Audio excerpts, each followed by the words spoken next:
चलो बच्चों, let's read the question. The question is cell secretion is done by, A में है plastid, B में है ईआर, सी में है गोल्गी बॉडी एंड डी में है न्यूक्लियोलस. तो आइए देखते हैं हम इसका की कंसेप्ट. तो अगर हम बात करें इसके की कंसेप्ट की कंसेप्ट हो जाएगा सेल ऑर्गेनल्स. Cell organelles. तो अगर हम सेल ऑर्गेनल्स की बात करें तो यहाँ पे बोल रहे हैं सेल सिक्रीशन.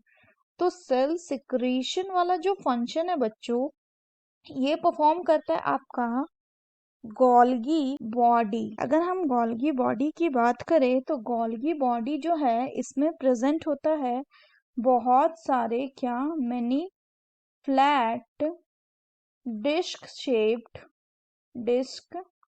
शेप्ड सैक्स, जिनको हम क्या कहते हैं, which are also called as the cisternae. तो गोल्गी बॉडी की अगर हम स्ट्रक्चर की बात करें बच्चों, तो उसका स्ट्रक्चर कुछ इस तरह का होता है, जिसमें आपका सिस्टर्नीज जो हैं वो क्या होते हैं, दे आर प्रेजेंट. सो अगर हम फर्दर बात करें तो यहाँ पे ये जो स्ट्रक्चर हो गया, दिस इज सिस्टर्नी. और जो गोल्गी बॉडी है मेनली ये इन्वॉल्व होता है किसमें, ये मेनली आपका इन्वॉल्व होता है in the process of packaging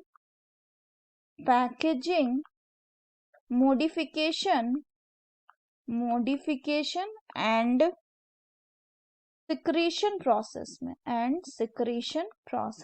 so the correct option will be option C. अगर प्लास्टिक की बात करें तो प्लास्टिक एक टाइप ऑफ प्लास्टिक क्या है, प्लास्टिक मतलब हम बात कर रहे हैं क्लोरोप्लास्ट की, जिसमें अगर हम बात करें तो प्लास्टिक एक डबल मेम्ब्रेन स्ट्रक्चर होता है कुछ इस तरह का, जिसमें आपका फ्लैटेंड अंदर में सैक लाइक स्ट्रक्चर प्रेजेंट होते हैं. और इन फ्लैटेंड सैक लाइक स्ट्रक्चर को हम कहते हैं क्या, this is called as the thylakoid. Single को थाइलाकॉइड बोलते हैं. और जो ये स्टैक है कॉइन के जैसा, इसको हम कहते हैं क्या, ग्रेना. ये एक दूसरे से आपस में कनेक्टेड होता है. एक ग्रेना दूसरे ग्रेना आपस में कनेक्टेड होता है किससे, बाय ए स्टॉक लाइक स्ट्रक्चर, जिसको कहते हैं स्ट्रोमा लैमेला.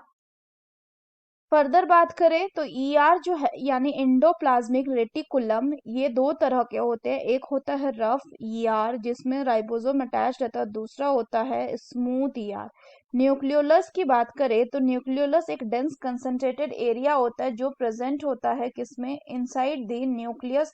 और इस एरिया में एक्टिव राइबोसोमल आरएनए का सिंथेसिस होता है, यानी आरएनए का एक्टिव synthesis होता है. So that's all for the question बच्चों. Hope you understood it well. Best of luck.